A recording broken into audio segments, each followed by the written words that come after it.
Rain lashed against Emma's face as she sprinted through the slick, winding alleys of the district, her heavy delivery backpack swinging violently with every stride. The neon quick drop logo on her soaked jacket flickered under the dying streetlights, echoing the frantic thudding of her heart. She didn't dare look back. She didn't need to. The heavy, rhythmic splash of boots hitting puddles behind her, steady, relentless, and gaining, told her the hooded figure was still there. Her lungs burned, each breath a sharp intake of freezing November air. She had taken this shift to pay for her sister's meds, but now the city she thought she knew felt like a trap. Ahead, the street ended in a massive stone wall topped with wrought-iron spikes, the rear entrance of a legendary estate. It was a place delivery girls like her were told to avoid, a fortress of old money and dark secrets. With her strength failing and the shadow closing in, Emma didn't hesitate. She threw herself against the heavy iron gate, her worn sneakers slipping on the pavement as she reached for the intercom with trembling fingers. "Please," she sobbed into the cold metal grate, her eyes darting to the darkness of the alley behind her. "Someone is following me. Please let me in." The heavy bolts of the gate retracted with a mechanical growl, and Emma stumbled through, her legs nearly giving out as she scrambled up the private drive toward the only light she could see. The massive oak door of the manor swung open before she could even knock, spilling a pool of warm, golden light onto the wet stone. A tall figure stood silhouetted in the doorway, his commanding presence hitting Emma like a physical wall. "You're off your route, delivery girl," a voice cut through the storm. It was deep, possessed of a knife-edge precision that was neither loud nor hurried, yet it carried an authority that made the air feel heavy. Emma froze, her hair clinging to her cheeks as she looked up into the sharp, assessing eyes of Victor Romano. He stood in a perfectly tailored dark suit, one hand resting casually on the doorframe, radiating a sense of restrained danger. "There's a man," Emma gasped, her voice cracking with exhaustion as she pointed a shaking hand toward the gates she had just passed. "He's been following me for 6 blocks. He has a knife."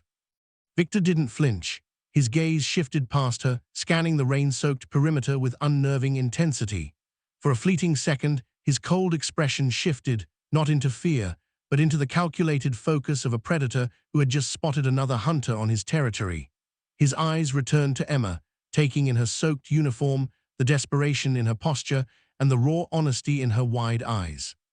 "Step inside," he commanded, his voice dropping an octave as he reached out, not to touch her, but to usher her into the safety of the marble foyer.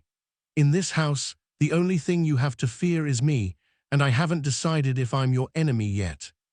The heavy oak door closed with a muted, expensive thud, instantly severing the roar of the rain and the terrifying sounds of the pursuit.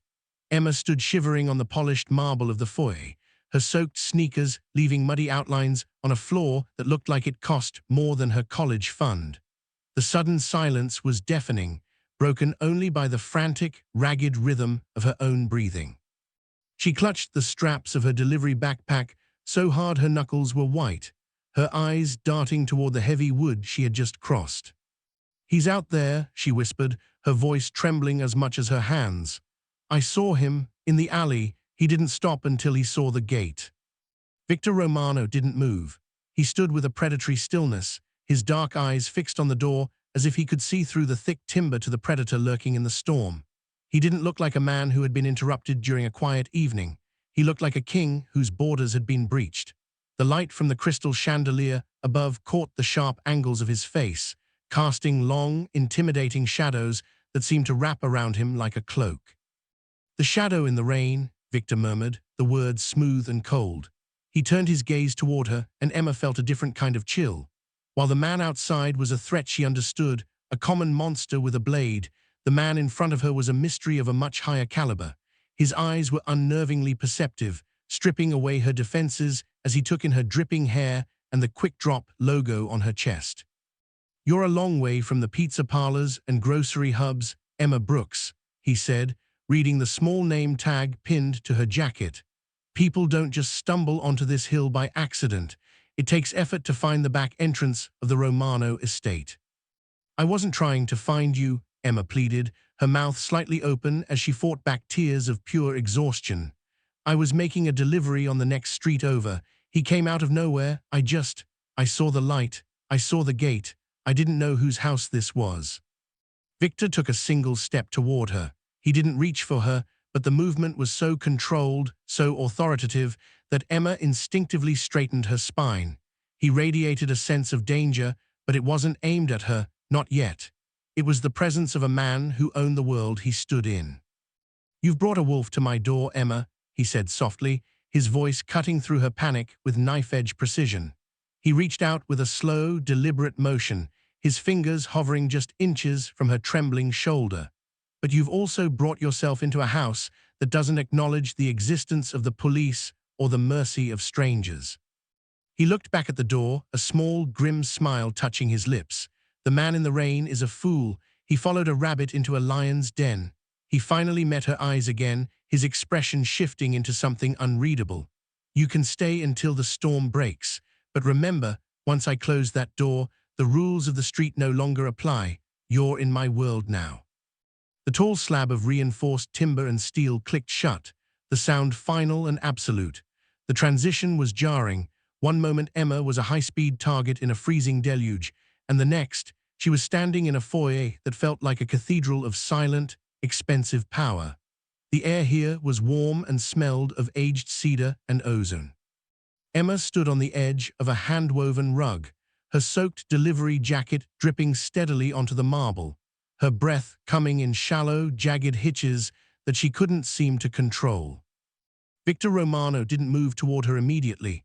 He remained where he was, a statue of dark tailoring and quiet menace. His sharp eyes began a slow, clinical assessment of her.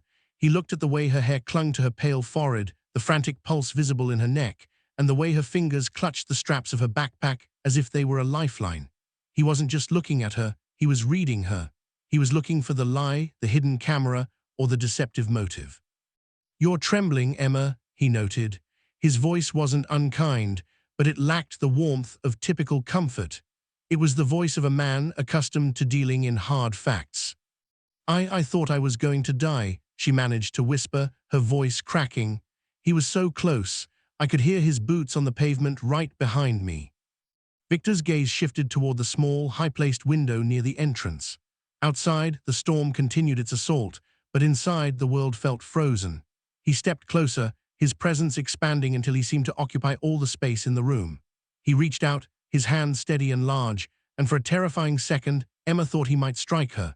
Instead, he gripped the lapel of her wet jacket, pulling it slightly to see the logo and the ID badge pinned to her chest. His eyes narrowed as he realized the sheer distance she must have run to reach his gates.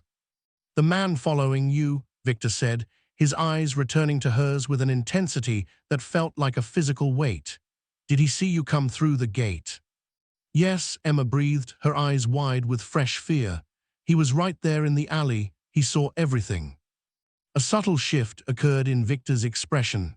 It wasn't fear, it was a darkening of his features, a shadow of predatory intent that suggested the stalker had made a grave tactical error. He let go of her jacket and stepped back, his posture steady and authoritative. "Then the situation has changed," Victor said, his tone dropping into a lower, more dangerous register. "By coming here, you've brought a nuisance to my doorstep, but by following you here, he has committed a trespass that I do not overlook." He turned, gesturing toward the grand staircase that disappeared into the upper reaches of the house. "Follow me. You're soaked through, and I won't have you catching pneumonia on my floor. We will deal with the shadow in the rain soon enough. For now, consider yourself a guest of the Romano house. Whether that is a blessing or a curse is entirely up to you." Emma followed Victor deeper into the house, her sodden sneakers squeaking rhythmically against the pristine floors. The foyer gave way to a vast, vaulted hallway where the atmosphere shifted from opulent to clinical. As they walked, her gaze drifted to the corners of the ceiling, noticing the sleek, black domes of high-end security cameras that swiveled with silent, insect-like precision to track her movement. This wasn't just a home, it was a command center. Every few yards, recessed lighting illuminated portraits that looked like they belonged in a museum. But the beauty of the silk-covered walls couldn't mask the underlying tension that hummed through the air. They passed a set of double doors where two men stood as motionless as statues. They weren't wearing the traditional livery of household staff.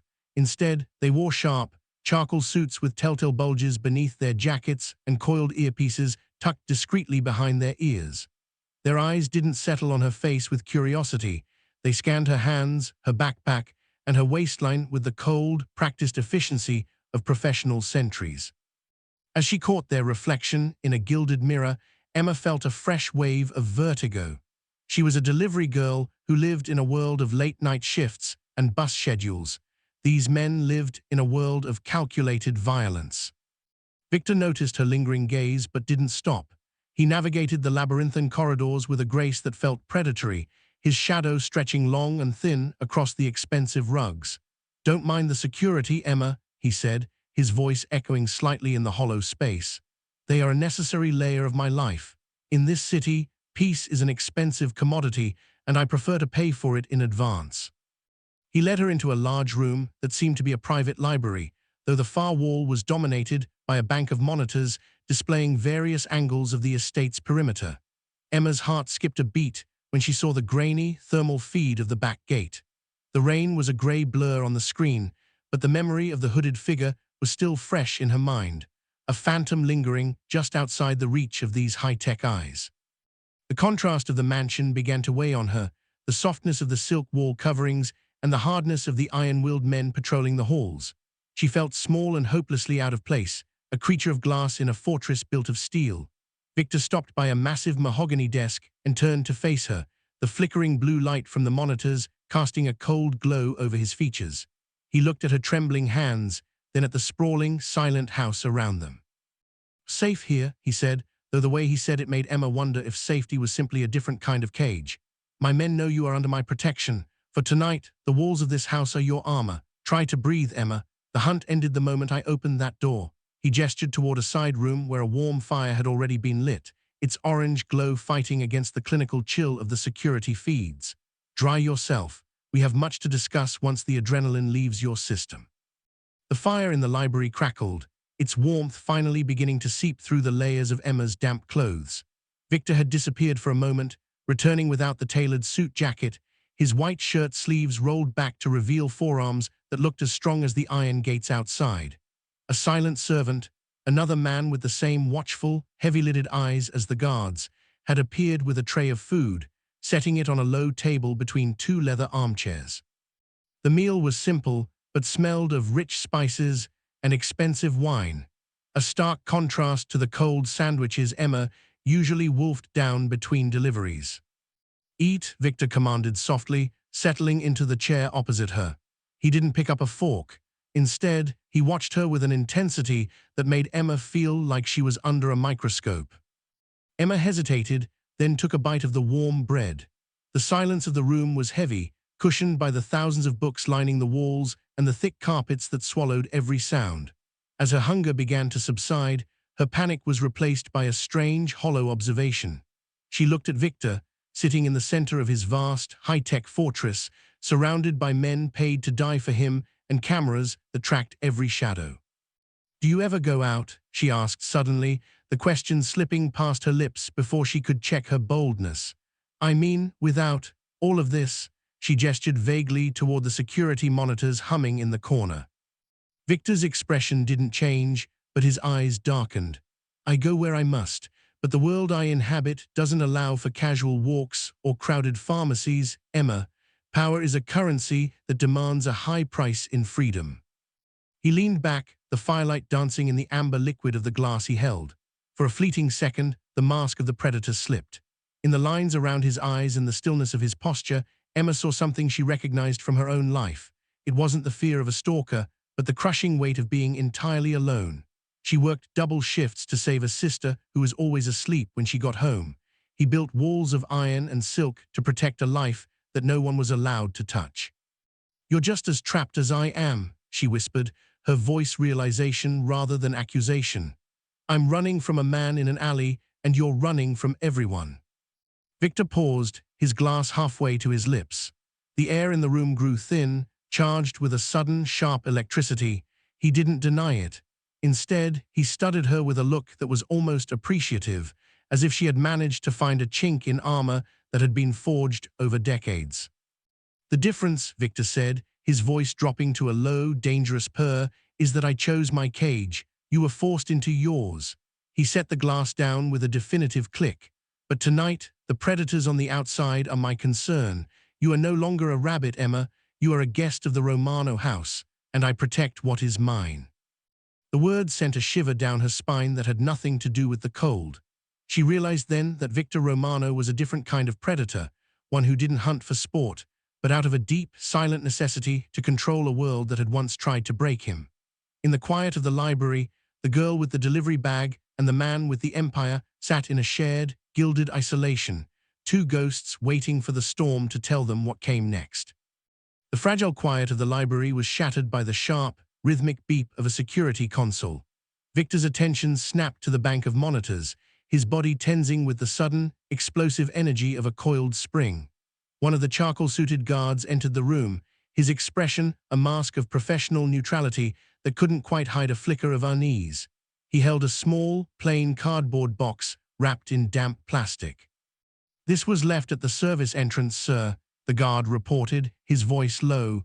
"No courier vehicle on the perimeter sensors, it just appeared." Emma felt the blood drain from her face.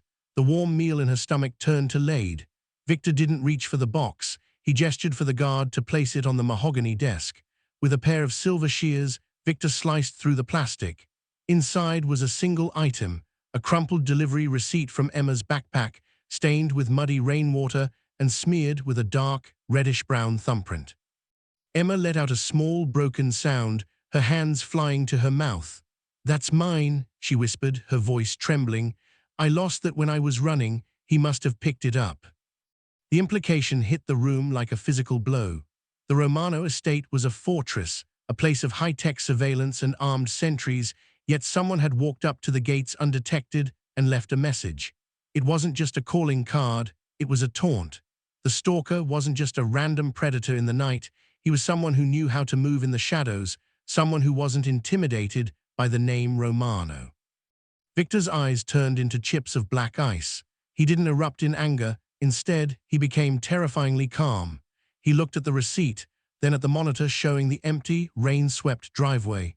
The breach was a calculated insult to his power, a declaration that the girl he had taken in was still within the Stalker's reach. "He's playing with us," Emma said, her wide eyes fixed on the muddy thumbprint. "He wants me to know that these walls don't matter. He's still right there." Victor turned to her, and for the first time, the Mafia boss persona was fully unleashed. The restraint was gone, replaced by a cold, predatory focus. "He didn't just find you, Emma. He tracked you to the one house in this city he should have avoided." He looked back at the guard. "Seal the perimeter. I want a full sweep of the grounds. If a blade of grass is out of place, I want to know about it." He walked over to Emma, his presence looming large and protective. He didn't touch her, but he stood close enough that she could feel the heat radiating from him. "He thinks he's a hunter," Victor said, his voice dropping to a dangerous, vibrating growl. "But he's forgotten whose territory he's stepped on. This stopped being about a delivery girl the moment he touched my gate. Now it's about survival." Emma looked at the box on the desk, the small calling card, a terrifying bridge between her old life of fear and this new world of violent consequences. The iron and silk walls had been breached, and as the storm intensified outside, she realized the real battle was only just beginning. The atmosphere within the manor shifted from a quiet fortress to a war room in a matter of hours. The low, rhythmic hum of the security system seemed to pitch higher, a constant electronic whine that vibrated in Emma's teeth. By the time the clock in the library struck midnight, the number of men in charcoal suits had doubled. They stood at every egress, their silhouettes sharp and unmoving against the silk-covered walls. The quiet professionalism that had initially intimidated Emma had sharpened into a lethal, restless energy. Emma stood by the window of her guest room, watching the rain continue its assault on the grounds. Down below, flashlights cut through the darkness in sweeping arcs as patrol teams moved with synchronized precision. It wasn't just the Stalker anymore. The air was thick with the scent of a much larger storm. She had heard the muffled snatches of Victor's phone calls, references to territory, vulnerabilities, and opportunists. The message at the service entrance had acted like a drop of blood in a tank of sharks. Victor's rivals had sensed a breach in his legendary armor, and they were beginning to circle, using her Stalker as the opening wedge. A soft knock at the door made her jump, her heart hammering against her ribs. It was Victor. He didn't wait for an invitation, stepping into the room with his shirt collar open and his eyes rimmed with the red fatigue of a man who hadn't slept. He looked at her, his gaze traveling from her pale face to the way she was huddled in an oversized sweater he had provided. "The perimeter is secure, Emma," he said, though his voice lacked its usual smooth certainty. "But the world outside is getting louder. My people are tracking several vehicles that have been idling at the base of the hill for the last 3 hours. They aren't your Stalker, they're vultures." "Because of me," Emma whispered, her voice small in the vast room. "Because I knocked on your door and showed them a way in." Victor walked toward her, stopping just at the edge of her personal space. The shadow he cast was immense, yet for the first time it didn't feel threatening. It felt like a shield. "They think you are a weakness, Emma. They think because I haven't turned you back out into the rain, I've gone soft. They're trying to see if I'll flinch." He reached out, his hand pausing for a second before he tucked a stray, dry lock of hair behind her ear. The touch was brief, almost clinical, but the heat of it lingered on her skin. "They're mistaken," he added, his voice dropping to that dangerous, vibrating growl. "I don't flinch, and I don't give up what I've decided to protect." As he turned to leave, Emma noticed the way his hand hovered near the holster at his hip. The iron and silk walls were still there, but the business rivals were pressing against them, testing the steel. The house was no longer just a sanctuary, it was a target. And as the heavy boots of the doubled guard echoed in the hallway outside, Emma realized that the price of her safety was a war she had never asked to join. The digital clock on the bedside table flickered 3:14 a.m., its red numbers bleeding into the darkness of the room. Emma hadn't slept. She lay atop the silk sheets, fully clothed, listening to the house breathe. The mansion was supposed to be a tomb of security, yet a strange, rhythmic scraping sound, so faint it was almost hypnotic, began to pull at the edges of the silence. It wasn't the rain, which had slowed to a steady drizzle, and it wasn't the heavy footfalls of the charcoal-suited guards in the hall. It was coming from the balcony. She sat up, her heart hammering a frantic rhythm against her ribs. The glass doors were locked, reinforced with sensors that should have alerted the entire estate, but as she watched, a thin, dark wire snaked through the seal of the frame. The sensor light, usually a steady green, flickered once and went dark. Someone wasn't just breaking in, they were dismantling the fortress from the inside. Emma's breath hitched. She reached for the bedside phone, but the line was dead, no dial tone, just a hollow, empty static. Fear, cold and paralyzing, washed over her. She realized with a jolt of terror that the vultures Victor had mentioned weren't just circling anymore, they had sent the shadow into the nest. She couldn't scream. If she screamed, the intruder might reach her before the guards could navigate the long, winding corridors. Her eyes darted around the dim room, landing on the heavy brass floor lamp near the window. She didn't grab it to use as a weapon. Instead, she lunged for the light switch. She began to flick it in a jagged, desperate pattern, 3 short, 3 long, 3 short. It was the only distress signal she knew, a silent plea for help cast out into the dark grounds where the cameras were now failing. A shadow loomed against the balcony glass, hooded and indistinct, the same nightmare that had hunted her through the rain. The glass began to creak under the pressure of a specialized tool. Just as the frame gave way with a sickening pop, the bedroom door burst open. Victor was there before the intruder could even step onto the carpet. He didn't look like a man caught off guard. He looked like a storm incarnate. He had seen the flickering light from the courtyard and moved with a speed that defied his large frame. He didn't fire a weapon, not yet, but the sheer force of his presence as he lunged toward the window was enough to make the intruder hesitate.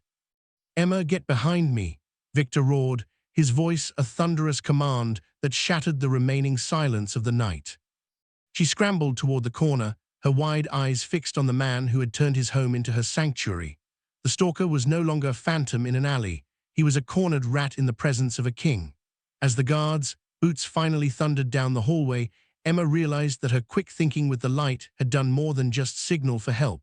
It had proven to Victor that she wasn't just a victim to be protected, but a survivor worth fighting for. The intruder moved with a desperate, frantic energy, realizing too late that he had breached the private sanctum of a man who did not believe in second chances. As the shadow lunged forward, a blade catching the dim red glow of the bedside clock, Victor met the attack with a terrifying, calculated grace. He didn't flinch. With knife-edge precision, he parried the strike, his movements a blur of practiced violence that pinned the intruder against the shattered glass of the balcony door. "You were sent to find a weakness," Victor growled, his voice a low, vibrating tremor of rage. "You found a grave instead." But the struggle wasn't over. The stalker, fueled by the adrenaline of a cornered animal, managed to twist a hidden secondary weapon from his sleeve, a jagged piece of steel aimed directly at Victor's exposed side. Victor was focused on the primary threat, his shoulder blocking Emma from view, unaware of the silent, lethal arc the second blade was making through the dark air. Emma didn't think, she didn't have time to be a victim. While the guards were still seconds away from the door, she lunged from the corner. She didn't have a weapon, but she had the heavy brass floor lamp she had used to signal for help. With a scream of pure defiance that shattered her own fear, she swung the heavy base with all the strength born of weeks of terror. The brass connected with the stalker's temple just as the second blade grazed Victor's ribs. The impact was sickeningly loud in the silent room. The intruder's eyes rolled back, and he crumpled to the floor, the steel clattering harmlessly against the marble. The room was suddenly flooded with light as the guards burst through the door, their weapons drawn, but the fight was already over. Victor stood over the fallen man, his breathing heavy, a thin line of red beginning to bloom on his white shirt. He turned slowly toward Emma, his expression a mixture of shock and a new, profound respect. He looked at the brass lamp still gripped in her shaking hands, then at the wide, fierce eyes of the girl he had thought was merely a rabbit in need of a burrow. "You saved me," Victor said, the words falling from his lips with a weight that felt heavier than any command he had ever given. The Mafia boss was gone, replaced by a man who was looking at a partner rather than a guest. Emma let the lamp fall, the metal clanging against the floor as the adrenaline began to leave her system, leaving her trembling. She didn't fall apart. She met his gaze, her chin tilted up. "You told me the hunt ended at your door," she whispered, her voice steadying. "I just made sure it stayed that way." Victor stepped toward her, ignoring the guards who were now dragging the unconscious intruder away. He reached out and took her shaking hands in his grip warm and grounding. At that moment, the hierarchy of the house shifted. The command had been broken, replaced by a bond forged in the heat of a shared life-or-death moment. Emma was no longer just a girl who had knocked on the wrong door. She was the only person who had ever dared to fight for the man everyone else feared. The morning sun broke through the gray clouds of the previous night, casting long, peaceful shafts of light across the marble foyer that only hours ago had been a battlefield. The mansion was quiet again, though it was a different kind of silence, not the cold, heavy stillness of a fortress, but the settled calm of a house that had finally exhaled. The broken glass on the balcony had been replaced with invisible efficiency, and the doubled guards had retreated to the shadows of the perimeter, no longer a looming presence, but a silent promise of safety. Emma stood by the tall windows of the library, watching a small delivery truck navigate the winding road at the base of the hill. For the first time in her life, she didn't feel the phantom weight of a backpack on her shoulders or the desperate urge to check her watch to see how many minutes she had left before the next drop-off. The frantic pulse of the city felt a world away, a distant memory of wet pavement and neon lights. A soft footfall sounded behind her. Victor approached, no longer wearing the intimidating suit of a Mafia boss, but a simple charcoal sweater that made him look human, almost approachable. The bandage beneath his shirt was a small, white reminder of the night before, a mark he carried because of her, and she carried the memory of saving him. "The man in the rain won't be coming back, Emma," Victor said, his voice dropping the knife-edge precision for a tone that was warm, grounded. "And my rivals have learned that the girl in my house is not a weakness. She is a fire they weren't prepared to handle." Emma turned to face him, her wide eyes now clear and steady. She looked at the walls of iron and silk that had once felt like a gilded cage. She realized then that she was no longer the girl running through the alleyways, pleading for a door to open. She had crossed between worlds, leaving behind the exhaustion of the struggle for a life where she was seen, respected, and protected. "I spent so long running from the shadows," Emma whispered, a small, sure smile touching her lips. "I thought safety was just a place where no one could find me. I didn't realize it was a place where I didn't have to be alone anymore." Victor reached out, taking her hand in his. His grip was firm, a silent anchor in the vastness of the estate. "You have a home here, Emma, not as a guest, and not as someone in hiding. You belong in this world as much as I do." The weight of the choice settled over her, light and liberating. She looked out at the manicured grounds and the iron gates that stood guard against the chaos of the city. She wasn't a victim of circumstance anymore. She was the architect of her own peace. Emma leaned into the warmth of the room, finally letting go of the fear that had defined her. She was no longer running.